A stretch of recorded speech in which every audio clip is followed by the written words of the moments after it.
Press മീറ്റിൽ എനിക്ക് എൻ്റെ കൂടെ കണ്ണു നിറഞ്ഞ ഒരു സീൻ ഇവിടെ ഉണ്ടായി. നിങ്ങളുടെയൊക്കെ കേട്ടപ്പോൾ കണ്ണു നിറഞ്ഞു. ഇതിന് മാത്രം കുറെ മണിക്കൂറുകൾ ബാക്കിയുണ്ട്, ഞങ്ങൾക്ക് കുറച്ച് മണിക്കൂറുകൾ ബാക്കിയുണ്ട്. അപ്പൊ അത് വേറെ കഥ, അത് നമ്മളിവിടെ അതിനിവിടെ പ്രസക്തി ഇല്ല. നമുക്ക് ഇഷ്ടമാണ്. നീ പഴം നിന്നോണ്ടിരിക്കുമ്പോ ഞാൻ ആ പുകയിൽ നീ മൂന്നെണ്ണം പ്രേതത്തിനെ പേടിയുണ്ട് പുള്ളിക്ക്. നിനക്ക് ഇപ്പോൾ ഷൂട്ടിംഗ് ഒന്നുമില്ലേ? നീ ഇപ്പൊ ഇങ്ങനെ കറങ്ങി നടക്കുന്നത് ആരുടെ ഷൂട്ടിന്റെ ഇടയിൽ? ഷൂട്ട് സമയത്താണോ ഫോണിൽ കളിച്ചിരിക്കുന്നത് പറയാൻ വേണ്ടി മാത്രം വിളിക്കുന്നത്.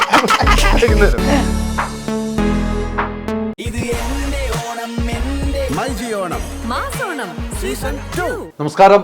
പുത്തൻ സിനിമയുടെ വിശേഷങ്ങൾ പങ്കുവയ്ക്കാൻ രണ്ട് അതിഥികൾ, എനിക്ക് ഏറ്റവും ഇഷ്ടപ്പെട്ട രണ്ടുപേർക്കും സ്വാഗതം. നമസ്കാരം. ഇനി മണിക്കൂറുകൾ മാത്രം. ഏറ്റവും പ്രതീക്ഷയോട് കാത്തിരിക്കുകയാണ് AR റഹ്മാന് വേണ്ടി. ഈ സമയത്താണ് നിങ്ങൾ എൻ്റെ അടുത്തേക്ക് എത്തിയത്. അപ്പോൾ എന്ത് റിസ്ക് എടുത്താണ് ഈ സമയത്ത് വന്നതെന്നുള്ളതാണ്. ഒത്തിരി സന്തോഷം ടോവി, രണ്ടുപേരോടും കേട്ടോ.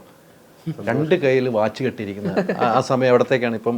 എവിടത്തേക്ക് സമയം? ഇതിന് മാത്രം കുറെ മണിക്കൂറുകൾ ബാക്കിയുണ്ട്, ഞങ്ങൾക്ക് കുറച്ച് മണിക്കൂറുകൾ ബാക്കിയുണ്ട്. എന്താ രണ്ട്?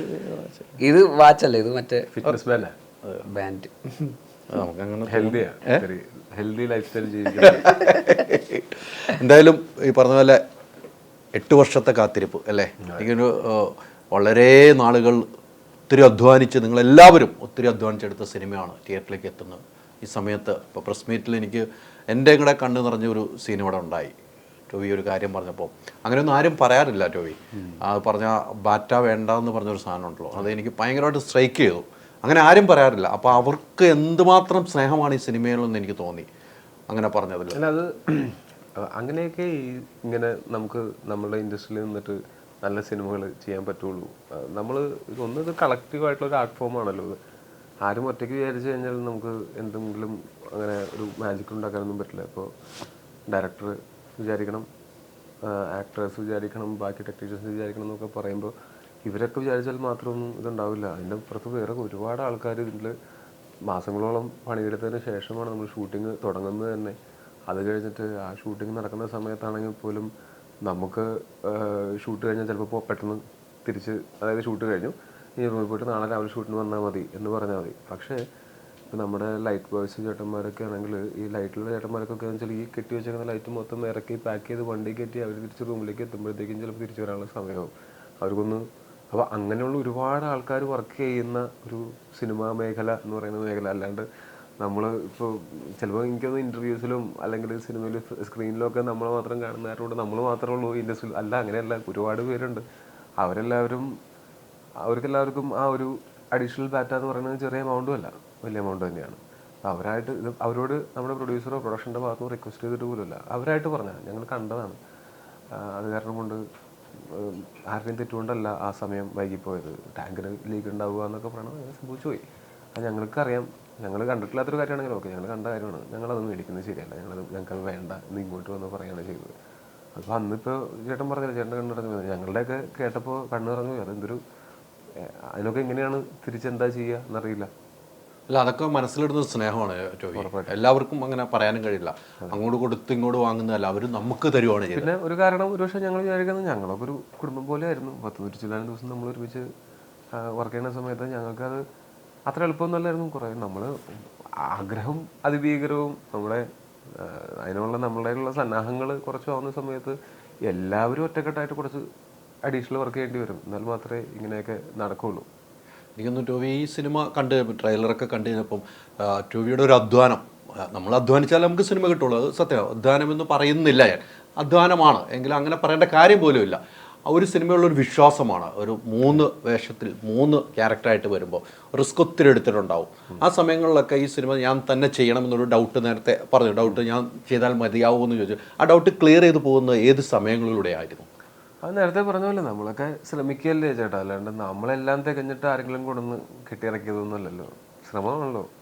അത് സക്സസ്ഫുൾ ആയാൽ സന്തോഷം, സക്സസ്ഫുൾ ആയില്ലെങ്കിൽ വീണ്ടും ശ്രമിക്കും. അപ്പോൾ അങ്ങനെയല്ലേ നമുക്ക് തീരുമാനിക്കാൻ പറ്റുള്ളൂ. എനിക്കെല്ലാം അറിയാം, അതുകൊണ്ട് ഞാൻ ഈ ക്യാരക്ടർ ചെയ്യാമെന്ന് പറയാൻ പറ്റില്ലല്ലോ. എനിക്ക് കുറേ കാര്യങ്ങൾ അറിയില്ല, അപ്പോൾ അത് പഠിച്ചിട്ട് ഞാൻ ഈ ക്യാരക്ടർ ചെയ്യും എന്നുള്ളതാണ് ഞാൻ ചിന്തിക്കാറുള്ളത്. പിന്നെ സിനിമയോടുള്ള സ്നേഹം കൊണ്ട് നമുക്ക് ഇപ്പോൾ ഈ അധ്വാനമാണെങ്കിലും എന്ത് പറഞ്ഞാലും അതൊക്കെ ഉണ്ടാവും. അതൊക്കെ അന്ന് ചിലപ്പോൾ ഒരു ചെറിയ ക്ഷീണം തോന്നുമായിരിക്കും. പക്ഷെ ആ ക്ഷീണം എല്ലാ കാലത്തേക്കും നിലനിൽക്കില്ലല്ലോ. അതുപോലെ നമുക്ക് എന്തെങ്കിലും ഒരു പരിക്ക് പറ്റിക്കഴിഞ്ഞാൽ ആ പരിക്കുണ്ടാവും.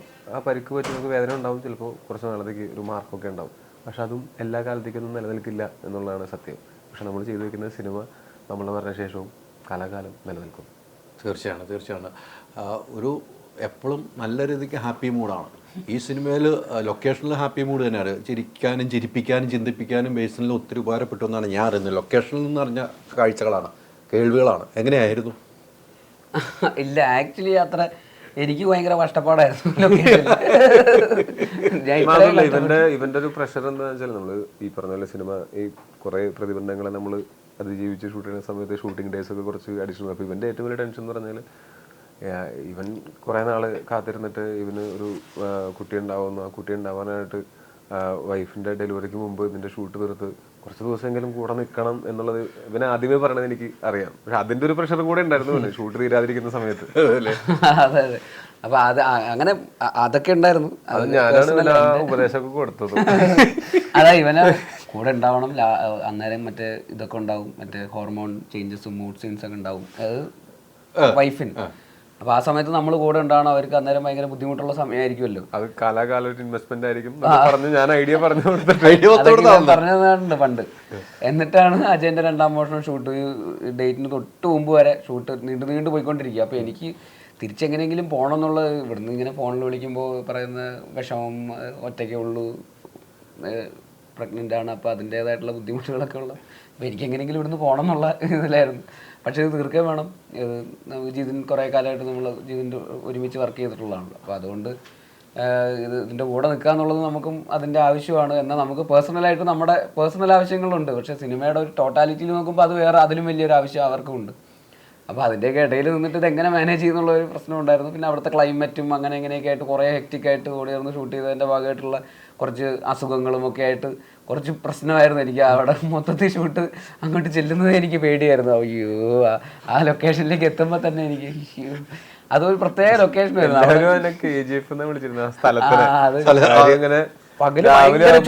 രാവിലെ ആകുമ്പോ കുറേ പേരെ കൊണ്ടുവന്ന് ഇറക്കും. പണിയൊക്കെ തീർന്ന് വൈകുന്നേരം ആകുമ്പോ തിരിച്ച് തൂങ്ങിക്കൊണ്ടാക്കും. എന്തിനാ പിറ്റേ ദിവസം പണിക്ക് കൊണ്ടുവരാം. അതെ, അതൊരു എന്താ പറയാ, ഒരു പ്രത്യേക ഹാബിറ്റാറ്റ് ആയിരുന്നു ആ ലൊക്കേഷൻ. അത് പകല് ഭയങ്കര ചൂട് എന്ന് പറഞ്ഞാൽ പൊരിഞ്ഞ ചൂട്, പൊടിയും അതും ഇതൊക്കെ. രാത്രി ആയി കഴിഞ്ഞാൽ മഞ്ഞിറങ്ങും. അങ്ങനത്തെ ഒരു, അത് കാസർഗോഡ് അങ്ങനത്തെ ഒരു സ്ഥലം, മഞ്ഞിറങ്ങുന്ന സ്ഥലം. അപ്പോൾ രാത്രിയാകുമ്പോൾ മഞ്ഞും തണുപ്പും ഭയങ്കരമായിട്ടുള്ള ഇതും, പകല് പൊടിയും ചൂടും. ഈ 2 ക്ലൈമറ്റും കൂടെ എക്സ്ട്രീം അങ്ങനെ ഒരു സ്ഥലം തന്നെ വേണം, ലൊക്കേഷന് വേണം. അതെ. അതിന്റെ പുറമെ ലൊക്കേഷനിൽ ഫ്രെയിമിന് ഭംഗി കൂട്ടാനായിട്ട് പുക ഇടുമല്ലോ, ഈ പറഞ്ഞ ഡീസൽ പുക അടിക്കുമല്ലോ. അപ്പൊ അതുണ്ട്, മഞ്ഞുണ്ട്, പൊടിയുണ്ട്, എല്ലാം കൂടെ ആയിട്ട് നമുക്ക് മൊത്തത്തിൽ അങ്ങനെ എനിക്ക് ന്യൂമോണിയ ഒക്കെ വന്നത് ഈ ഷൂട്ടിന്റെ ഇടയിൽ. അപ്പൊ എല്ലാം കൊണ്ട് എനിക്ക് എങ്ങനെയെങ്കിലും ഇത് എല്ലാം കൂടെ ആയിട്ട് ഭയങ്കര പ്രശ്നമായിരുന്നു ഷൂട്ടിങ്ങിന്റെ ഇടയിൽ.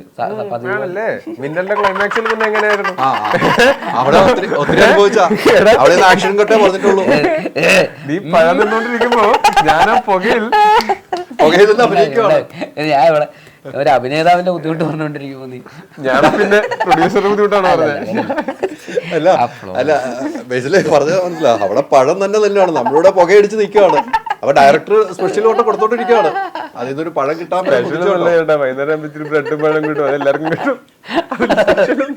പഴം നല്ല ഒന്നാം തരം പാളയംകോടൻ പഴം പുലർച്ചെ ആകുമ്പോ. അതെ. അപ്പൊ അത് വേറെ കഥ. അത് നമ്മളിവിടെ അതിന് പ്രസക്തിയില്ല.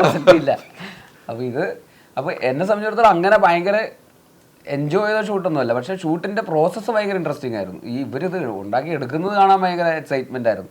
അതായത് ചെറിയൊരു കഥയിൽ തുടങ്ങിയ ഒരു ഐഡിയ ആണിത്. നമ്മൾ പണ്ട് ഈ പറയുന്ന ഗോദയുടെ സമയത്താണ് ജിതിൻ ഇതിൻ്റെ സ്ക്രിപ്റ്റ് ഞാൻ ആദ്യമായിട്ട് വായിക്കുന്നത്. അപ്പോൾ ആ സമയത്ത് ഞാൻ നടനായിട്ടൊന്നുള്ള രീതിയിലല്ല, സ്ക്രിപ്റ്റ് വായിക്കാൻ തന്നപ്പോൾ ഞാൻ വായിച്ചെന്നുള്ളതാണ്. അപ്പോൾ ആ സമയത്ത് ഒരു കുഞ്ഞു സിനിമ, ഒരു ചെറിയ ഐഡിയ, പക്ഷേ അതിനൊരു യൂണിവേഴ്സൽ അപ്പീൽ ഉണ്ടായിരുന്നു അതിൻ്റെ ഐഡിയക്ക്. അപ്പോൾ അതിനെ അവൻ വലുതാക്കി അതിൻ്റെ റൈറ്റർ സുജിത്തേട്ടനും കൂടെ ഇരുന്ന് വലുതാക്കി പിന്നീട് മിന്നൽ മുരളി സംഭവിക്കുന്നു. അതിൻ്റെ ഷൂട്ടിൻ്റെ ഇടയിലൊക്കെ ഇതിൻ്റെ സ്ക്രിപ്റ്റ് ഗോദ കഴിഞ്ഞ് അടുത്ത സിനിമ ചെയ്തുകൊണ്ടിരിക്കുമ്പോഴും ഇവർ അതിൻ്റെ സ്ക്രിപ്റ്റിലും അതിനെ വലുതാക്കുന്ന രീതിയിലൊക്കെ വർക്ക് ചെയ്തുകൊണ്ടിരിക്കുകയാണ്. അപ്പോഴും ഇടയ്ക്കിടയ്ക്ക് ടോവിനെ മീറ്റ് ചെയ്യാൻ വേണ്ടിയിട്ട് ജിതിനും സുജിത്തേട്ടനും വരും. അവരുടെ ഡിസ്കഷൻ. ഇതിന് ഈ വലിപ്പം ഉണ്ടായതിൽ മിന്നൽ മുരളിക്കും വലിയൊരു പങ്കുണ്ട്. അതായത് മിന്നൽ മുരളി അത്രയും ആൾക്കാർക്ക് ഇഷ്ടപ്പെടുകയും വലിയ ഹിറ്റാവുകയൊക്കെ ചെയ്ത കാരണം കൊണ്ട് തന്നെയാണ് നമുക്ക് ഇപ്പോൾ ഉള്ള ഒരു അത്രയുമെങ്കിലും ബഡ്ജറ്റിൽ നമുക്ക് ഈ ഒരു സിനിമ ചിന്തിക്കാൻ പറ്റിയത്. അതെ അതെ, തീർച്ചയാണ്. ആ ഒരു സിനിമയുടെ ഒരു സംഭവം കറക്റ്റാണ് പറയുന്നത്. നമ്മളും പ്രതീക്ഷിക്കുന്ന അപ്പുറത്തേക്കാണ് മിന്നൽ മുരളി നമ്മൾ കണ്ടത്. അപ്പോൾ അതിനൊരു പങ്ക് തന്നെയാണിത്. ഉറപ്പായിട്ടും. അതെ, അപ്പോൾ അങ്ങനെ ഒരു ജേണി ത്രൂ ഔട്ട് ഈ സിനിമയ്ക്കുണ്ട്. ഈ പറയുന്ന എൻ്റെ സിനിമയുടെ ജേണിയുടെ കൂടെ തന്നെ ഈ സിനിമയും സഞ്ചരിച്ചിട്ടുണ്ട്. അപ്പോൾ അവസാനം നിമിഷം വരെ ഞാനിങ്ങനെ ഇതിന് ബുദ്ധിമുട്ടുകളാണ്, എവിടെ നോക്കിയാലും ബുദ്ധിമുട്ടാണ്. നമ്മൾ സെറ്റിൽ പക്ഷേ ജിതിൻ എന്ന് പറയുന്ന എൻ്റെ നേരെ ഓപ്പോസിറ്റാണ് ജിതിൻ എന്ന് പറയുന്ന ഡയറക്ടർ.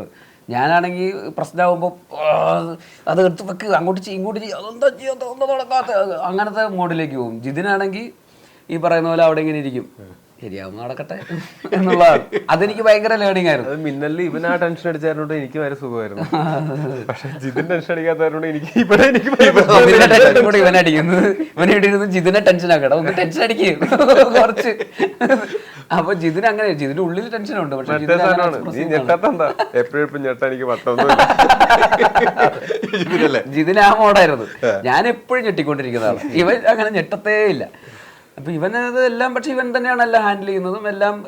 ആ ഒരു എല്ലാവരും ഒരേ കുടക്കീഴിൽ കൊണ്ടു നടക്കുന്നതൊക്കെ ഇവൻ തന്നെയാണ്. പക്ഷെ ഇവനത് ഭയങ്കരമായിട്ട് എക്സ്പ്രസ് ചെയ്യുന്ന ആളൊന്നുമല്ല. അത് ശരിയാകുമ്പോൾ നടക്കും അത്രയൊക്കെ ഉള്ളൂ. പ്രശ്നങ്ങൾ ഷൂട്ടിംഗ് ലൊക്കേഷനിൽ സ്വാഭാവികമായിട്ടുണ്ടാവും. അതൊരു പോയിന്റ് എത്തുമ്പോൾ സോൾവ് ആവും. മറ്റേ നമ്മളാണെങ്കിൽ ആ പ്രശ്നം കാറ് നിന്ന് പോയെങ്കിൽ നമ്മൾ പോയി ബാക്കിൽ പോയി തള്ളും, പോ. ഇതിനാണെങ്കിൽ ഇവിടെ ഇരിക്കും, അതവര് ചെയ്യട്ടെ. അപ്പൊ അതും എനിക്കൊരു ഭയങ്കര ടേക്ക് അവേ ആയിരുന്നു. നമ്മൾ ഇത്രയും പ്രശ്നമൊന്നും എടുക്കേണ്ട കാര്യമില്ല. അത് സമയത്ത് നടക്കും, സമയം പോലെ നടക്കും, സംഭവിക്കേണ്ട പോലെ സംഭവിക്കും. നമ്മൾ നമ്മുടെ പണി വൃത്തിയായിട്ട് ചെയ്യുക. എല്ലാം നമ്മൾ ഏറ്റെടുക്കേണ്ട കാര്യമൊന്നുമില്ല. അതിൻ്റെതായ ആൾക്കാരുണ്ട് ചെയ്യാൻ വേണ്ടിയിട്ട്, കൃത്യമായിട്ടുള്ള ഡിപ്പാർട്ട്മെന്റുകളുണ്ട്. എല്ലാവരും അതിന് വേണ്ടിയിട്ടുള്ള കൃത്യമായിട്ട് അവരും ആത്മാർത്ഥമായിട്ട് തന്നെയാണല്ലോ നിൽക്കുന്നത്. അപ്പോൾ പിന്നെ നമ്മളതെല്ലാം ഏറ്റെടുക്കേണ്ട കാര്യം. അടുത്ത സിനിമ ഡയറക്ട് ചെയ്യുമ്പോൾ ഒന്ന് കൂളാവുന്ന എനിക്ക് തോന്നുന്നു. ഇതിന്റെ അത്രയും കൂളാവില്ല, എന്നാൽ മുമ്പത്തെ അത്രയും പ്രഷറും ഉണ്ടാവില്ല. ഇതിന്റെ രണ്ടിന്റെ ഇടയിലൊരു പോയിന്റ്, അതാണ് ഞാൻ സ്വപ്നം കാണുന്നതാണ്. ആ ഒരു, അതായത് ഇവൻ കൂളായിട്ടിരിക്കുന്ന പോലെ മുഖത്ത് ഇങ്ങനെ കൂളാണെങ്കിൽ ഇങ്ങനെ കാലൊക്കെ അടിച്ചോണ്ടിരിക്കണം. അഭിനയിക്കാനേ പറ്റുള്ളൂ. ഇത് ഓരോരുത്തരുടെ ഇന്നേറ്റ് സ്വഭാവങ്ങളല്ലേ. എനിക്കും അങ്ങനത്തെ ഇത്തിരി പെട്ടെന്ന് ടെൻഷൻ ആവുന്ന ആളാണ്. അപ്പൊ അതങ്ങനെ ചിലപ്പോ മെച്യൂരിറ്റി വരുമ്പോ ശരിയാവുന്ന ആയിട്ടില്ല അല്ലേ? എന്തിനാണ്, ഞങ്ങളൊക്കെ പിള്ളേരല്ലേ.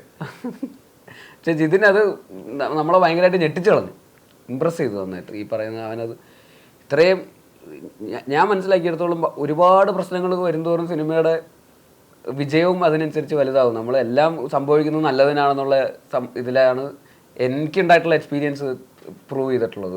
എന്തൊക്കെ പ്രശ്നം ഉണ്ടായാലും ഷൂട്ട് നിന്നുപോയി, ഈ സിനിമ ഇനി നടക്കൂല എന്നൊക്കെ പറയുന്ന പോയിന്റിൽ നിന്ന് വരെ, പക്ഷെ ആ നടക്കില്ല എന്നുള്ള പോയിന്റ് ഉണ്ടായത് സിനിമയ്ക്ക് നല്ലതായിരുന്നു. അതിന് പകരം വേറൊരു സൊല്യൂഷൻ വന്ന് അത് സിനിമേനെ കൂടുതൽ ബെറ്റർ ആക്കുന്നു എന്ന് പറയുന്ന പോലത്തെ സംഭവങ്ങൾ ഒരുപാട് സിനിമയിൽ ഉണ്ടായിട്ടുണ്ട്. അപ്പോൾ അതൊക്കെ സിനിമ ഒരു പോയിന്റ് കഴിഞ്ഞ് സിനിമ നമ്മളെ വിടും. നമ്മൾ സിനിമേനെ കൊണ്ടുപോകുന്നതിന് സിനിമ നമ്മളെ കൊണ്ട് അങ്ങ് പോകും. എന്നിട്ട് ഒരു സിനിമ ആയി കഴിഞ്ഞിട്ട് ഇതാണ് വേണ്ട സിനിമ, ഓക്കെ. നമ്മൾ വിചാരിക്കുന്ന പോലെ നടക്കാണ്ടാവുമ്പോൾ നമുക്ക് ടെൻഷൻ വരും. ഇപ്പൊ നമ്മൾ വിചാരിക്കുന്നതിനേക്കാളും നന്നായിട്ട് നടക്കാൻ വേണ്ടിയിട്ടായിരിക്കും. അതെ ആ സംഭവം ഇരുന്ന് പോകുന്നു. ശരിയാണ്. എനിക്കൊന്ന് ടോവി കുറേ സിനിമകൾ അതിൻ്റെ ഇടയ്ക്ക് ചെയ്യുന്നു, എത്രയോ സിനിമ റിലീസാണ്. എവിടെ വരുമ്പോഴും ഈ സിനിമയെക്കുറിച്ചാണ് നമ്മുടെയൊക്കെ ചോദ്യം ഉണ്ടാകുന്നത്, എന്നാണ്. അപ്പോഴൊക്കെ ടോവിക്കൊരു മറുപടി തരാൻ പോലും പറ്റാത്തൊരവസ്ഥ ഉണ്ടായ കാലഘട്ടം. ഞാൻ എത്രയോ സിനിമ നമ്മൾ ലൊക്കേഷൻ കാണും. നിങ്ങളോട് മറുപടി പറയാനില്ല എന്നുള്ളൂ. പക്ഷെ ഞാൻ ARM തുടങ്ങിയിട്ട് ഇന്ന് വരെയും അല്ലെങ്കിൽ നാളെയും കഴിഞ്ഞിട്ട് ARMനെ പറ്റി സംസാരിക്കാതെയോ അതിന്റെ എന്തെങ്കിലും കാര്യങ്ങൾ ചർച്ച ചെയ്യാതെയോ ഒരു ദിവസം പോലും എന്റെ ഈ 1.5 വർഷത്തിനിടയ്ക്ക് കടന്നു പോയിട്ട് ഉറങ്ങാൻ പോലും പറ്റുന്നില്ലായിരിക്കും. ഇതിന്റെ ഒരു എനിക്ക് ടെൻഷൻ വന്നാൽ ഞാൻ ഉറങ്ങിക്കളയും. എനിക്ക് ഇഷ്ടമല്ല അത്. അങ്ങനെ ഒരു ഗിഫ്റ്റ് എനിക്കുണ്ട്. അതിനുള്ള സാഹചര്യം കിട്ടാത്തതിന്റെ പ്രശ്നം മാത്രമേ ഇപ്പോൾ ഉള്ളൂ. അതായത് കിടന്നുറങ്ങാനുള്ള സാഹചര്യം കിട്ടാത്തതിന്. പക്ഷെ ഞാൻ പെട്ടെന്ന് ഉറങ്ങും, ഇരുന്നാണെങ്കിലും ഉറങ്ങും, നിന്ന് വരെ ഉറങ്ങിയിട്ടുണ്ട്. അല്ല, ഇപ്പൊ ഈ സിനിമയുടെ ഒരു യാത്ര, വലിയ യാത്ര, ഷൂട്ട് തൊട്ട് ഇവിടം വരെയുള്ള, ഇപ്പോൾ ഈ പ്രൊമോഷൻ ആണെങ്കിലും നേരത്തെ നമ്മൾ പ്രസ് മീറ്റിൽ തമാശയ്ക്കാണെങ്കിലും പറഞ്ഞെങ്കിലും അത് സത്യസന്ധമായ കാര്യം. എവിടെ നിന്നൊക്കെ യാത്രയാണ്. തമാശയും ബോംബെ എയർപോർട്ടിൽ വേണമെങ്കിൽ ഒരു ഇൻ്റർവ്യൂ കൊടുത്തിട്ട് വരാമെന്ന് പറഞ്ഞെങ്കിലും പക്ഷെ അത്രമാത്രം ഈ സിനിമയ്ക്ക് വേണ്ടി ഇറങ്ങിത്തിരിക്കുന്നുണ്ട് എന്ന കാര്യത്തിൽ സംശയമില്ല. അപ്പോൾ ഈ സിനിമ അത്രയും പ്രേക്ഷകർ മുമ്പിലേക്ക് എത്തണം എന്നുള്ളൊരു വിശ്വാസം, അത്രയും നാളത്തെ കഷ്ടപ്പാടും എല്ലാം അനുഭവിച്ച സിനിമയാണ്. വളരെ പ്രതീക്ഷയോടുകൂടിയാണ് ഞങ്ങൾ പ്രേക്ഷകരും കാത്തിരിക്കുന്നത്. നമുക്ക് പ്രേക്ഷകർ മുമ്പിലേക്ക് കൈനീട്ടി വെക്കാൻ പറ്റുക ഒത്തിരി അവകാശവാദങ്ങളൊന്നുമില്ല. നമുക്ക് പ്രേക്ഷകർ മുമ്പിലേക്ക് കൊടുക്കാൻ പറ്റുന്ന ഒരു വാക്ക് എന്തായിരിക്കും? ഞങ്ങളുടെ ഭാഗത്തുനിന്ന് ചെയ്യാവുന്നതിൻ്റെ അങ്ങേയറ്റം ഈ സിനിമയ്ക്ക് വേണ്ടി ചെയ്തിട്ടുണ്ട്. ഇത്രയൊക്കെയും നന്നാക്കാനൊക്കെ ഞങ്ങൾക്ക് കഴിവുള്ളൂ, ബാക്കി ആൾക്കാർ കണ്ടിട്ട് തീരുമാനിക്കട്ടെ. പക്ഷെ ഞങ്ങൾ ആഗ്രഹിച്ച പോലെയൊക്കെ, അല്ലെങ്കിൽ ഒരു അല്പം ഞങ്ങൾ ആഗ്രഹിച്ചതിനേക്കാളും മുകളിലൊക്കെ ഈ സിനിമ വന്നിട്ടുണ്ട് എന്നാണ് ഞങ്ങൾക്ക് ഫീൽ ചെയ്യുന്നത്. പക്ഷെ അതിലൊന്നും കാര്യമില്ല, ഞങ്ങളുടെ സാറ്റിസ്ഫാക്ഷനെ മാത്രം ബാധിക്കുന്ന കാര്യമാണ്. പ്രേക്ഷകർ അത് കണ്ട് സാറ്റിസ്ഫൈഡ് ആകുമ്പോഴാണ് നമുക്ക് അതിൽ പൂർണ്ണമായിട്ടും സന്തോഷിക്കാൻ പറ്റുന്നത്. പക്ഷെ അതായത് നമ്മൾ പണിയെടുത്തിട്ട് നമ്മൾ ശ്രമിച്ചിട്ട് പരാജയപ്പെട്ടാലും കുഴപ്പമില്ല, ശ്രമിക്കാതെ പരാജയപ്പെടുമ്പോഴേ നമുക്കൊരു വിഷമമുള്ളൂ. ശ്രമിച്ചിട്ട് പരാജയപ്പെട്ടാലും കുഴപ്പമില്ല, നമ്മൾ ആ സമയം കൊണ്ട് നമ്മൾ കുറേ കാര്യങ്ങൾ പഠിച്ചിട്ടുണ്ട്. അല്ല, നമ്മൾ ശ്രമങ്ങൾ വിജയിക്കുമ്പോൾ അത് പരാജയപ്പെട്ടാൽ നമുക്ക് വിഷയമല്ല, നമ്മൾ ശ്രമിച്ചല്ലോ എന്ന് നമ്മുടെ മനസ്സിൽ തന്നെ നമുക്ക് ആഗ്രഹങ്ങൾ അച്ചീവ് ചെയ്തിട്ടുണ്ട്. അതാണോ പ്രേക്ഷകർക്ക് വേണ്ടതെന്ന് ഞങ്ങൾക്ക് അറിയില്ല. അത് ആൾക്കാർ ആത്മാർത്ഥമായിട്ടുള്ള ശ്രമം ഉണ്ടായിട്ടുണ്ട്. അതെനിക്ക് ഇവര് സഞ്ചരിച്ച പോലെ അത്രയും ത്രൂ ഔട്ട് സിനിമയിൽ സഞ്ചരിച്ചിട്ടില്ലെങ്കിൽ പോലും പുറത്തുനിന്ന് കണ്ടുന്ന ഒരാളെന്നുള്ള രീതിയിൽ, ഇപ്പോൾ നേരത്തെ പറഞ്ഞ പോലെ ഈ പറയുന്ന പോലെ മുമ്പ് വേറെ സിനിമകൾ അഭിനയിച്ചിട്ടുണ്ടെങ്കിൽ പോലും ഇവൻ പല സിനിമകൾ എപ്പോൾ ഇവനെ മീറ്റ് ചെയ്യുമ്പോഴും എയറമിൻ്റെ കാര്യം തന്നെ സംസാരിക്കാനുള്ളൂ. എയറമിൻ്റെ അവിടെ അത് നടക്കുന്നു, ഇത് നടക്കുന്നു, അവിടെ അങ്ങനെ ഇങ്ങനെ ഡിസ്കഷൻസ്, മീറ്റിങ്ങുകൾ പല ഇവൻ അതിൻ്റെ അതിൻ്റെ അകത്ത് നിന്ന് കോർഡിനേറ്റ് ചെയ്യുന്നുണ്ട്. അപ്പോൾ ആക്ടർ എന്നുള്ള രീതിയിൽ നമ്മളൊരു ഷൂട്ട് കഴിഞ്ഞ് സിനിമ കഴിഞ്ഞ് ഷൂട്ട് കഴിഞ്ഞ് പോയി കഴിഞ്ഞാൽ പിന്നെ അതിൻ്റെ പ്രൊമോഷൻസും അതിൻ്റെ ഇടയിൽ ഡബ്ബിങ്ങും ഒക്കെ ആയിട്ട് അങ്ങനെയൊക്കെയാണ് നമ്മൾ അതിൻ്റെ ഭാഗമായിട്ട് സഞ്ചരിക്കുക സാധാരണഗതിയിൽ. പ്രൊമോഷൻസും പിന്നെ അതിൻ്റെ റിലീസാകുമ്പോൾ നമ്മൾ വീണ്ടും അതിൻ്റെ അകത്തോട്ട് പ്രൊമോഷനും ബാക്കി ഇതൊക്കെ ആയിട്ട് നമ്മൾ ആ ടെൻഷൻ വീണ്ടും നമ്മുടെ റെസ്പോൺസിബിലിറ്റിയിലേക്ക് വരുന്നുള്ളൂ. പക്ഷേ ത്രൂ ഔട്ട് ആ സിനിമയ്ക്ക് വേണ്ടിയിട്ട് ഒരു നടൻ അതിനു വേണ്ടി തന്നെ അതിൻ്റെ ഹോൾ ജേർണിയിൽ കണ്ടിന്യൂസ് ആയിട്ട് നിൽക്കുക എന്ന് പറയുന്നത് അതിനോട് ഭയങ്കരമായിട്ടുള്ള ആത്മാർത്ഥതയും ആ സിനിമയോടുള്ള ഭയങ്കരമായിട്ടുള്ള വിശ്വാസവും ടെക്നീഷ്യൻസിനോടുള്ള വിശ്വാസവും കഥയോടുള്ള വിശ്വാസവും ഒക്കെ കൂടെ കൊണ്ടാണ്. അപ്പോൾ അത് ഡെഫിനറ്റ്ലി ഇതിൻ്റെ അകത്ത് ഉണ്ടായിട്ടുണ്ടോ എന്നുള്ളത് പുറത്തു നിന്നുള്ളത് നോക്കി കണ്ടെന്നുള്ള ഒരാളെന്നുള്ള രീതിയിൽ എനിക്കത് കൃത്യമായിട്ട് പറയാൻ പറ്റും. അത് ഇവനാണെങ്കിലും ജിതിനാണെങ്കിലും സുഹിത്തേട്ടനാണെങ്കിലും അതിൻ്റെ റൈറ്റർ സുഹിത്തേട്ടൻ, ഇവർ മൂന്നുപേരുമാണ് ഇതിന് വേണ്ടിയിട്ട് എപ്പോഴും നിൽക്കുന്ന ആൾക്കാരെ. ഇവരെ എപ്പോൾ വിളിക്കുമ്പോഴും ഏറം ഇത്രയും വർഷങ്ങളായിട്ട്. മുമ്പ് വെറുതെ തമാശ പോലെ പറഞ്ഞതാണ്. അതായത് ഈ 2018-ലോ 19-ലോ ഏറം 19 അനൗൺസ് ചെയ്തത്. അന്ന് ഇതിൻ്റെ ഫസ്റ്റ് ലുക്ക് വരച്ചിട്ടുള്ളൊരു ഫസ്റ്റ് ലുക്ക് ഇറങ്ങിയായിരുന്നു ഏറമിൻ്റെ. ഒറിജിനൽ സ്റ്റില്ലല്ല വരച്ചത്. ആ സ്റ്റില്ല് വെച്ചിട്ട് എനിക്ക് Vishu, happy Vishu, Eram wishes you, happy Vishu, Eram team wishing you Onam, ഓണാശംസകൾ, ക്രിസ്മസ് എന്നൊക്കെ പറഞ്ഞിട്ട് എനിക്ക്. അപ്പോൾ ആദ്യത്തെ കൊല്ലം ഞാനിത് ഷെയർ ചെയ്യുമായിരുന്നു, ഇൻസ്റ്റയിലും ഫേസ്ബുക്കിലൊക്കെ ഇടുമായിരുന്നു. പിന്നെ എനിക്കും ബോറടിച്ചു, ഇത് എത്ര വർഷം എല്ലാ കൊല്ലം ഈ ഓണവും വിഷു ആഘോഷിച്ചുകൊണ്ടിരിക്കുക, ഏറം ടീമിന്റെ ഓണാശംസ. എനിക്കപ്പോൾ വേറെ പടങ്ങളുടെയൊക്കെ ഓണാശംസയൊക്കെ ഇടാനുണ്ട്, എല്ലാം കൂടെ ഏറം ഒക്കെ കൂടെ ഇട്ട് ഇങ്ങനെ ഇതായിട്ടിരിക്കുക. അപ്പോൾ അങ്ങനെ നോക്കുമ്പോൾ ഞാൻ വെറുതെ ബാക്കിലേക്ക് ആലോചിക്കുമ്പോൾ എത്രയോ വർഷമായിട്ട് ഇത് തന്നെ കണ്ടുകൊണ്ടിരിക്കുക. അപ്പോൾ അത്രയും വർഷങ്ങളായിട്ട് ഇത് ഈ ഒരു പ്രോസസ്സ് നടന്നുകൊണ്ടിരിക്കുക. ഓണത്തിന് റിലീസ് ചെയ്യുകയും ചെയ്യണം. അതാണ് അത് പറഞ്ഞ പോലെ ഇത്തവണ ആശംസയല്ല, റിലീസായിട്ട് ഓണത്തിന് കൊടുക്കുകയാണ്. അതാണ് അന്ന് തൊട്ട് ആ മൈൻഡിൽ നിൽക്കുന്ന ഓണത്തിന് എന്നുള്ള മൈൻഡായിരുന്നു. അതാണ് ഓണാശംസകൾ ആദ്യം തൊട്ട് വന്നത്. സംഭവിക്കാനുള്ള കാര്യങ്ങൾ കൃത്യമായിട്ട് സംഭവിക്കേണ്ട സമയത്ത് സംഭവിക്കും എന്നുള്ളതിന്റെ ഒരു ഉദാഹരണമാണ് ഇത്. നമ്മൾ ഈ എന്തോരം ടെൻഷൻ അടിച്ചെന്ന് പറഞ്ഞാലും ചിലപ്പോൾ അതൊന്നും ടെൻഷനൊന്നും അടിച്ചില്ലായിരുന്നെങ്കിലും ഇതേപോലെയൊക്കെ തന്നെ സംഭവിച്ചാൽ ഇപ്പൊ ആ ടെൻഷനൊക്കെ നമ്മൾ ആലോചിക്കുമ്പോൾ അതെ തമാശയായിട്ട് പോകുന്നത്. ഈ എനിക്ക് തോന്നുന്നു എൻ്റെ കാസ്റ്റിംഗ് ഒക്കെ നടക്കുന്ന സമയത്ത് ടൊവിയൊക്കെ ആദ്യം ബന്ധപ്പെട്ടത് ഇരിക്കുന്ന സമയത്ത് ബേസിൽ ഇതിലേക്ക് വരുന്നുണ്ടല്ലോ, ബേസിലും കൂടെ ഉണ്ടെന്ന് പറഞ്ഞാൽ ബേസിൽ വരുമ്പോൾ മനസ്സിലെന്താ തോന്നിയോ? നിങ്ങളുടെ ഒരു കോംബോ ഉണ്ടല്ലോ എപ്പോഴും. അല്ല, ബേസിലും ഞാനും കൂടെ ഒരുമിച്ച് വർക്കുന്ന സമയത്തൊക്കെ ഞങ്ങൾക്ക് ഭയങ്കര ഫണ്ടാണ്. ഞങ്ങൾക്ക് പറയാനായിട്ട് കുറേ വിശേഷങ്ങളുണ്ടാവും. ഞങ്ങൾ വെറുതെ ഫോം വിളിച്ചാൽ പോലും മിനിമം 1/2 മണിക്കൂറാണ്. അതല്ലാതെ നമ്മൾ വിളിച്ച് എന്തെങ്കിലും പെട്ടെന്ന് അത്യാവശ്യ കാര്യം പറഞ്ഞിട്ട് വെക്കുന്ന രീതിയിലുള്ള ഫോൺ സംഭാഷണങ്ങളൊന്നും ഞങ്ങളെ ഒരു ഉണ്ടാവില്ല. ഒന്നുമില്ല, വലിയ കാര്യമുള്ള കാര്യമല്ല, ചളിയൊക്കെ പറഞ്ഞ് വെറുതെ എന്തെങ്കിലും. അതായത് ഞാൻ പറയുന്ന ചളി ഇവന് വിഷ്വലൈസ് ചെയ്യാനും ഇവൻ പറയുന്ന ചളി എനിക്ക് വിഷ്വലൈസ് ചെയ്യാനും പറ്റുന്നുണ്ട് എന്നുള്ള കാരണം കൊണ്ടാണ് ഞങ്ങൾ ഒക്കെ അങ്ങോട്ടും ഇങ്ങോട്ടും പറയാൻ പറ്റുന്നത്. പിന്നെ ഈ ഞങ്ങൾ ഇപ്പോൾ ഡിയർ ഫ്രണ്ടിൻ്റെ ഒക്കെ സമയം മുതൽ പുള്ളി ഭയങ്കര ഹെൽത്തും ഡയറ്റ് വർക്കൗട്ട് എന്നൊക്കെ പറഞ്ഞിട്ട് ഭയങ്കര പരിപാടി തുടങ്ങിയിട്ടുണ്ട്. ഒരു ദിവസം ഞങ്ങൾ ജിമ്മിൽ പോകാനായിട്ട്, അന്ന് എനിക്കൊരു മൂഡില്ല ജിമ്മിൽ പോകാൻ. അപ്പം ഞാനാണ് പിന്നെ പിരികേറ്റ് ഇതിലേക്ക് വർക്കൗട്ടിലേക്ക് എത്തിച്ചത്. അപ്പോൾ അന്ന് ഞാൻ എനിക്ക് വയ്യ, എനിക്ക് രാത്രി ഷൂട്ട് അങ്ങോട്ട് ഉണ്ട്. അപ്പോൾ ഇവന് ഉച്ചവരെ ഷൂട്ട് ചെയ്തിട്ട് അങ്ങോട്ട് വന്നേക്കാണ്. എന്നിട്ട് ഇവന് ജിമ്മിൽ പോകണം. അപ്പോൾ രാത്രി ഒരു വർത്താനൊക്കെ പറഞ്ഞിട്ട് ഒരു 11 മണിക്ക് കണ്ടാണ് ഇവന് ജിമ്മിൽ പോകണം എന്നൊന്നും പറഞ്ഞത്. രാത്രി 11 മണിക്ക് ജിമ്മിൽ. അപ്പോൾ എനിക്ക് വയ്യാത്തവരുകൊണ്ടാണ് ഞാൻ പറഞ്ഞു വേണ്ട. അപ്പോൾ ഞാൻ പറഞ്ഞു ഇവരുടെ അടുത്ത് രാത്രി ജിമ്മിൽ പോയി കഴിഞ്ഞാൽ ഹാർട്ട് അറ്റാക്ക് വരും എന്ന് പറഞ്ഞപ്പോൾ അയ്യോ എന്ന് പറഞ്ഞിട്ട് ശരി അപ്പോൾ പോകണ്ടല്ലേ, വേണ്ട അതുകൊണ്ട് കുറച്ച് കഴിയുമ്പോൾ പുള്ളി എനിക്ക് മെസ്സേജ് അയച്ചേക്കാം, ഗൂഗിളൊക്കെ ചെയ്ത് നോക്കിയിട്ട് രാത്രി ജിമ്മിൽ ഹാർട്ട് അറ്റാക്ക് വരില്ല. ഞാനാണെങ്കിൽ ഇവൻ ഇത് എന്ത്, ഞാൻ പറഞ്ഞു അതല്ല അത് ഗൂഗിളിലൊന്നും അത് ഉണ്ടാവില്ല. ഗൂഗിളിൽ കാണുന്നവർക്ക് അങ്ങനെ വിശ്വസിക്കാൻ പറ്റും. ശരിക്കും ആരോഗ്യ പ്രശ്നങ്ങളുണ്ടോ? ആണോ? അങ്ങനെയാണോ? അല്ലെ പിന്നെ നീ ഡോക്ടറെ കാണുന്നതിനെ ഗൂഗിളിൽ നോക്കിയാൽ പോരെ എന്നൊക്കെ പറഞ്ഞിട്ട് ശരി പറഞ്ഞിട്ട് അപ്പോഴും ഇവൻ വീണ്ടും ഗൂഗിൾ ചെയ്തിട്ട് പറയണു അല്ല ഇതിങ്ങനെ തന്നെയാണ്, ഒരു രക്ഷയില്ല, ഇവൻ ഇത് വർക്കൗട്ട് ചെയ്തേ മതിയാവും. അപ്പം ഞാൻ അടുത്ത സാധനം ഇറക്കി നമ്മളുടെ ജിമ്മ്. അപ്പോൾ ഞങ്ങൾ ബാംഗ്ലൂർ താമസിക്കുന്ന ഹോട്ടലിൽ ഇങ്ങനെ കുറേ നടന്നൊരു മൂലൊക്കെയാണ് ഈ ജിമ്മ്. ഹോട്ടലിൽ തന്നെ മുകളിലൊരു മൂലൊക്കെയാണ് ജിമ്മ്. പറഞ്ഞു ബാംഗ്ലൂരാണ് സ്ഥലം, പണ്ട് ഇവിടെ ചെറിയ ആ ജിമ്മിൽ വെച്ച് ഒരു കൊലപാതകമൊക്കെ നടന്നിട്ടുണ്ട്, വെറുതെ വേണോ എന്ന് വെച്ചപ്പോഴത്തേക്കും പ്രേതത്തിനെ പേടിയുണ്ട് പുള്ളിക്ക്. അപ്പോൾ ഇത് പറഞ്ഞപ്പോഴത്തേക്കും പോടാ പറഞ്ഞു, എടാ വേണമെങ്കിൽ മതി, എനിക്കിപ്പം എന്നിട്ട് നിന്നെ പ്രേതം പിടിച്ച എനിക്ക് എന്താന്നൊക്കെ പറഞ്ഞിട്ട് ഇവൻ ശരി എന്നാൽ വർക്കൗട്ട് ചെയ്യണില്ല എന്നൊക്കെ പറഞ്ഞ് പോയപ്പോൾ ആ ആശ്വാസത്തിൽ ഞാനിങ്ങനെ റിലാക്സ് ചെയ്തിരുന്നിട്ട് കുറച്ച് കഴിഞ്ഞപ്പോഴത്തേക്ക് ഞാൻ ഷൂട്ടിലെത്തിയിട്ട് തുടങ്ങിയപ്പോഴത്തേക്ക് ഞാൻ നോക്കുമ്പോൾ ഒരു മെസ്സേജ്, ഒരു വീഡിയോ മെസ്സേജ്, പുള്ളി ട്രെഡ്മില്ലിൽ ഓടിക്കൊണ്ടിരിക്കണം.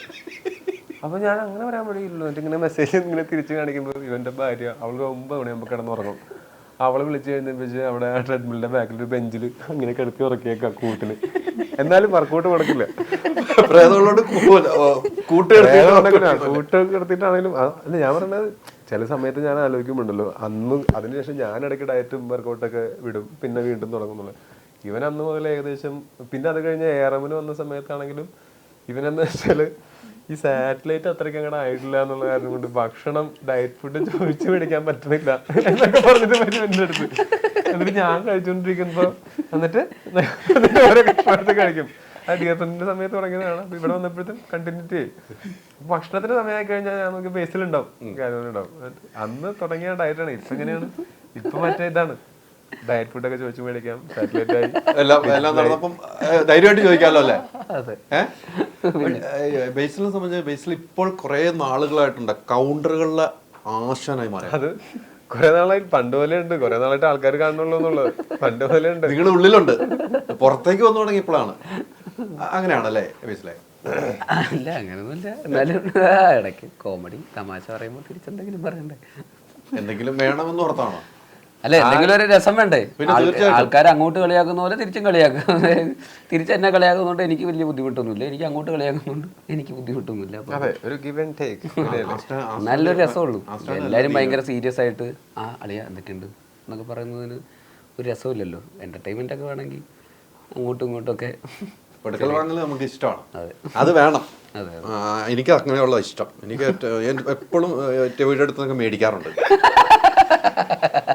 ഇത് അങ്ങോട്ടാണോ പോകുന്നതെന്ന് എനിക്ക് ചെറിയൊരു കൗണ്ടർ എന്ന് പറഞ്ഞ സാധനം ഇട്ടപ്പോഴത്തേക്കും എപ്പോഴും മേടിക്കാറുണ്ട്. ഇന്ന് ഇത്ര സമയം ചോദിച്ചു മേടിക്കുന്ന ഞാനും മേടിക്കാറുണ്ട്. അത് ഇവനായിട്ട് തരണമെന്ന് ആഗ്രഹിച്ചിട്ട് തരുന്നൊന്നല്ല, കണ്ടോ എന്നെക്കാളും പ്രശ്നമാണ് ഇവൻ. വെറുതെ ഇവിടെ വന്നിട്ടാണ് പരാതി പറഞ്ഞത്. ഒരു കാര്യമില്ല, ഞാൻ ശ്രമിച്ചോ ജോബിയാ നല്ലത്, തിരിച്ചു തരുവാണ്, ഉടനെ തരുവാണ്. ഈ കുറേ ആർട്ടിസ്റ്റുകളുണ്ട് അല്ലേ, കുറേ ആർട്ടിസ്റ്റുകളുണ്ട്. ഈ അവരുടെ എല്ലാവരുടെയും ഒരു കഴിവ് തന്നെയാണ് നമ്മുടെ സിനിമയുടെ വിജയത്തിലേക്ക് വന്നത്. ആർട്ടിസ്റ്റുകൾ മൊത്തത്തിൽ ഒന്ന് വിലയിരുത്തുവാണെങ്കിൽ, ഒന്ന് പേരുകൾ പറഞ്ഞു പോവാണെങ്കിൽ 3 കാലഘട്ടത്തിലായിട്ട് കുറേ കാലഘട്ടമാണ്. അതായത് നീ 3 പക്ഷെ ഒരെണ്ണത്തിന്റെ ശമ്പളം മേടിച്ചിട്ടുള്ളൂ.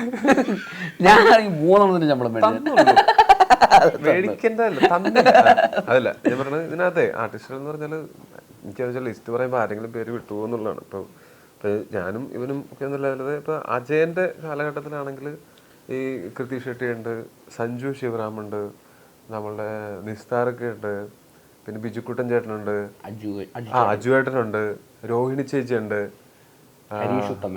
ഹരീഷ് ഏട്ടൻ, ജിതിൻ പുത്തഞ്ചേരി, അവരുടെ കൂടെ ശിവജിത്ത്, പിന്നെ സുധീഷ് ഏട്ടൻ, നമ്മുടെ സുധീഷ് ഏട്ടനുണ്ട്, അനീഷ് ഏട്ടനുണ്ട്, നിർമ്മൽ പാലാഴി, അപ്പൊ നിർമ്മൽ ഏട്ടനുണ്ട്, നിസ്താർക്ക് ഞാൻ പറഞ്ഞു. അപ്പൊ ഇങ്ങനെ പിന്നെ കന്നഡത്തിലുള്ള മറ്റേ പ്രമോദ് ഷെട്ടി. പക്ഷെ അത് മുമ്പത്തെ കാലഘട്ടത്തിൽ. അപ്പൊ പ്രമോദ് ഷെട്ടി ആ കാലഘട്ടത്തിൽ തന്നെയാണ് നമ്മളുടെ സന്തോഷ് ഏട്ടൻ, സന്തോഷ് കീഴാറ്റൂര്, പിന്നെ സുരഭി, ജഗദീഷ് ഏട്ടൻ, പിന്നെ കൃതി ഷെട്ടി പറഞ്ഞു. എനിക്ക് 2 പ്രാവശ്യം പറഞ്ഞു. പാർവതി ചേച്ചി ഉണ്ട്, പിന്നെ നമ്മളുടെ ഐശ്വര്യ രാജേഷ് ഉണ്ട്. അങ്ങനെ പിന്നെ നമ്മളെ കൃഷ്ണൻ ചേട്ടനുണ്ട് നമ്മുടെ ട്രിവാൻഡ്രത്തുള്ള പുള്ളിയും ഇഷ്ടം പോലെ. അല്ല ഈ പറയുന്നത് കേട്ടെന്ന് നമ്മൾ ഈ സമയത്തൊക്കെ നിങ്ങളുടെ ഷൂട്ടുകൾ നമ്മൾ ചില പ്രൊമോഷനൊക്കെ പോയി കഴിയുമ്പോൾ പ്രൊമോഷൻ കഴിയുമ്പോൾ തന്നെ ഓരോരുത്തരും എങ്ങോട്ടാ കാസർഗോഡിലേക്കാണ്. ഏത് സിനിമയുടെ പ്രൊമോഷൻ വന്നാലും പോകുന്നത് പിന്നെ കാസർഗോഡ് നമ്മുടെ ലൊക്കേഷനിലേക്ക് പോകുന്നത്. ഇപ്പൊ എന്റെ അവസ്ഥ ആലോചിച്ച് നോക്കിയാൽ ഞാൻ അവിടെ നമ്മുടെ ഡോക്ടർ ബിജു സാറിന്റെ പടം അവിടെ ആയിരുന്നു, ഫസ്റ്റ് കുമ്പയും അവിടെയൊക്കെ ആയിരുന്നു ഷൂട്ട്, കാസർഗോഡായിരുന്നു ഷൂട്ട്. അത് കഴിഞ്ഞ് ഇമ്മീഡിയറ്റ്ലി ചെയ്യണത് ഈ പടമാണ്. എനിക്ക് തോന്നുന്നു അപ്ലൈ ചെയ്തിരിക്കുന്ന റേഷൻ കാർഡ് കിട്ടാനുള്ള സമയമായിട്ടുണ്ട്. അത്ര കാലം ഞാൻ അവിടെ വീടൊക്കെ എടുത്ത് താമസിച്ച് ആണ് ഷൂട്ട് ചെയ്തത്. പക്ഷെ എന്തായാലും അതിൻ്റെ ഒരു ഫലം കാണട്ടെ ടോവി. ഈ സമയക്കുറവാണ് നമുക്ക്. ഇനിയുള്ള മിനിറ്റുകൾ നമ്മുടെ മനസ്സിൻ്റെ ആഴത്തിലേക്ക് ഈ സിനിമ കാണാനുള്ള ആകാംക്ഷയാണ് പ്രേക്ഷകർ, ഞാൻ ഉൾപ്പെടെ ഉള്ള പ്രേക്ഷകർ. നിങ്ങൾക്കും ആയിരിക്കും ആളുകളുടെ ഒപ്പം ഇരുന്ന് കാണാനുള്ള ആകാംക്ഷയുണ്ട്. നാളെ സിനിമയ്ക്കല്ലേ? പിന്നെ ഷൂട്ടല്ലേ? ഷൂട്ടുണ്ട്. പറയിപ്പിക്കാൻ കുഴപ്പമില്ല, വൈകുന്നേരം ഷൂട്ട് കഴിഞ്ഞിട്ട് മതി. സമയം ഇവനാ പ്രൊഡ്യൂസ് ചെയ്യുന്നത്. നീ അല്ലല്ല, ഷൂട്ട് പണി മുടക്കിയിട്ടൊന്നും ആരും അങ്ങനെ. പ്രൊഡ്യൂസർ വിട്ടാ ഞാൻ വരാം. നമ്മള് റെഡിയാണ്. നാളെ ഒരു സമയം കൊടുക്കുക. ഞാൻ ആ വഴിക്ക് പ്രൊഡ്യൂസറായിട്ട് പോകാറുമില്ല. ഞാൻ അവിടെ പ്രൊഡ്യൂസർ എന്നുള്ള മറ്റേ പേരും എന്റെ മുഖവും മാത്രമേ ഉള്ളൂ. ബാക്കി ചെയ്യുന്നത് അവിടെ പണിയെടുക്കുന്ന കുറെ ആൾക്കാരുണ്ട്. അപ്പോൾ ഡയറക്ടറുണ്ട്, അവരൊക്കെ വെറുതെ ഇരിക്കേണ്ടി വരും. അപ്പൊ അവിടെ നടക്കട്ടെ, പണികൾ നടക്കട്ടെ. മാത്രമല്ല ഞാനിവിടെ